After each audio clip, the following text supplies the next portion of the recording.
Enquanto olhava pela janela do ônibus, Maia ponderava sobre a próxima matéria que escreveria para a revista. Para ela, tinha sido uma grande surpresa terem escolhido uma cidade pequena para colocar como capa da VT, pois nem mesmo ela tinha ouvido falar de Clemento antes. Geralmente, seus superiores costumavam escolher lugares com uma porcentagem considerável de fama, mas, dessa vez, o destino definido foi bem diferente do comum.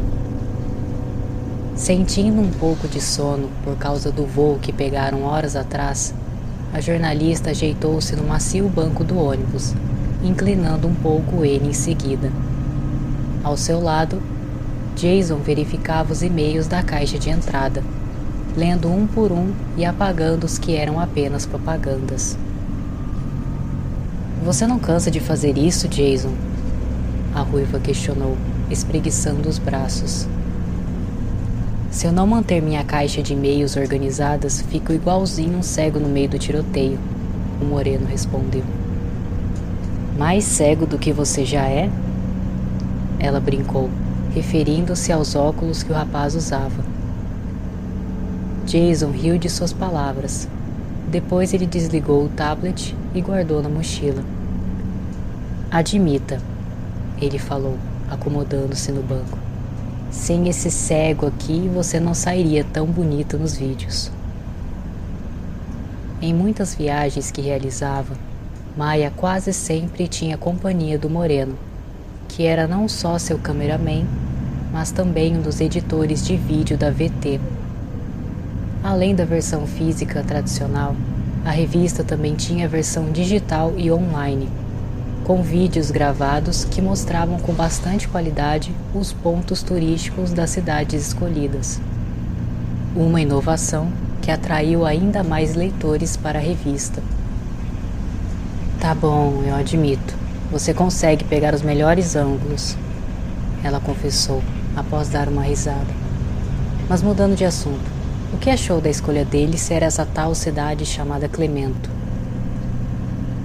Jason ponderou um pouco antes de responder. "Foi uma escolha bem diferente. Não é o tipo de lugar que gostam de colocar na revista, ainda mais como capa da revista." Maia concordou sem hesitação com seu colega de trabalho. Afinal de contas, eles tinham a mesma opinião. "Mas vai saber o motivo, não é?" O rapaz continuou. "Às vezes não é porque é uma cidade pequena que não vai ter nada ou quase nada para mostrar. Podemos ser surpreendidos, não acha?" "Você tem razão", disse a ruiva, relaxando os ombros e deitando novamente no banco. "Devo estar pensando demais." E assim, o resto da viagem prosseguiu de maneira tranquila, com o ônibus percorrendo por mais alguns morros até começar a subir por uma estrada mais íngreme. Contudo, apesar da demora nesta última parte da trajetória, lá do alto, a dupla já conseguia ver o mar da cidade, com seus barcos de pesca afastados da praia e o antigo farol perto de um grande rochedo. Admirados, Maia e Jason ficaram observando aquela bela vista até ela desaparecer atrás de algumas densas árvores da estrada. Em menos de meia hora, o transporte finalmente chegou na pequena rodoviária de Clemento. O cheiro da maresia e os fortes ventos outonais foram os primeiros a dar suas boas-vindas aos passageiros. De súbito, após a dupla pegar suas malas, um homem perto de um carro preto chamou pela ruiva, o que fez ela virar a cabeça em direção à desconhecida voz. "Vocês são Maia e Jason, não é?" questionou um homem de cabelos e bigode castanhos, ao estender a mão. "Sim, mas você seria?" A jornalista perguntou de volta, assim que aceitou o cumprimento de mão. "Meu nome é Kevin, sou secretário do prefeito", ele respondeu, após apertar a mão de Jason também. Meu patrão pediu para que acompanhassem vocês até o hotel e depois fizesse um rápido tour para mostrar nossa cidade. Ah, certo. Tinham nos avisado que alguém estaria à nossa espera, a ruiva disse, sorrindo. Obrigado por ser nosso guia. Depois de Maia terminar de agradecer, o secretário ofereceu-se para ajudar a carregar as malas até o carro. E assim que todos se acomodaram nos bancos, o veículo partiu da rodoviária, indo em direção ao hotel da cidade. No caminho, a dupla ficou apreciando a arquitetura de estilo clássico da cidade. Inicialmente, a trajetória começou em uma avenida, que tinha algumas lojas e um grande mercado de peixes. E depois continuou no centro da cidade, com pouquíssimos prédios baixos, alguns destes até com aparência mais antiga, como se tivessem sido preservados por muitas décadas, mais algumas lojas, maiores que as anteriores, uma grande e ornamentada igreja no centro da praça e alguns restaurantes e lanchonetes ali por perto. As ruas eram surpreendentemente muito limpas, com bancos de madeira nas calçadas do centro e antigos postes de ferro em praticamente toda a cidade. Clemento também era muito arborizada, com velhas árvores de troncos grossos e copas enormes que pairavam até sobre alguns dos prédios. Kevin sorriu ao notar o quanto Maia e Jason estavam maravilhados com o que estavam vendo. Bonito, não acham? Ele perguntou, olhando brevemente pelo espelho interior do carro. A cidade pode ser pequena, mas sua história é bem longa. A ruiva endireitou-se no banco e voltou sua atenção para a frente. Um pouco depois, Jason fez o mesmo e pegou o celular para olhar as mensagens que recebeu.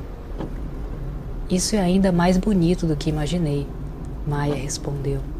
Essa cidade não é muito conhecida, mas toda a sua estrutura, desde as casas mais simples até as construções mais elaboradas, se equiparam tranquilamente com muitas cidades famosas. É como achar um tesouro em um lugar que ninguém imagina que possa ter alguma coisa. Sua resposta foi precisa e certeira. Fico feliz que tenha notado as melhores qualidades de Clemento.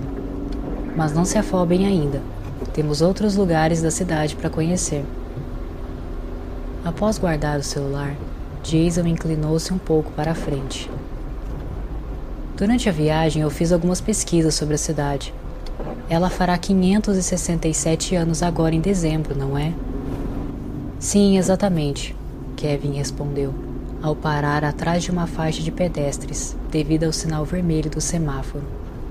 Clemento foi fundada por franceses, mas depois recebeu um grande contingente de ingleses e até de italianos. Mas por que os franceses se interessaram por esse lugar? A jornalista interviu, curiosa sobre o assunto. Primeiro foi por causa da agricultura. Eles perceberam que o solo era bem rico e que a região tinha uma superfície bem plana, o que facilitava o plantio. Depois descobriram que o pasto daqui era abundante e agradava muito os rebanhos.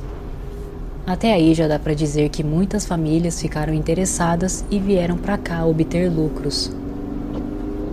E por fim, veio a pesca, que até hoje tem metade do valor de nossas exportações. Eu diria que nosso pedaço do mar foi abençoado por Deus, pois sempre tivemos abundância de peixes por aqui. Isso explica o porquê de termos visto tantos barcos de pesca quando estávamos chegando aqui. É a principal atividade econômica da cidade? A ruiva continuou. Sim, e isso já faz uns 100 anos aproximadamente, Kevin respondeu, olhando para seu relógio de pulso em seguida. Estão com fome? O que acham de almoçarmos em um restaurante daqui do centro antes de voltar para o hotel? Será por minha conta. Eu aceito, Jason rapidamente afirmou. Já estou com um buraco no estômago por causa da fome. Depois de rir com a resposta de seu colega, Maia concordou com a proposta e assim, em questão de minutos, Kevin estacionou o carro de frente para uma cabana rústica, toda de madeira, com grandes vidros na entrada.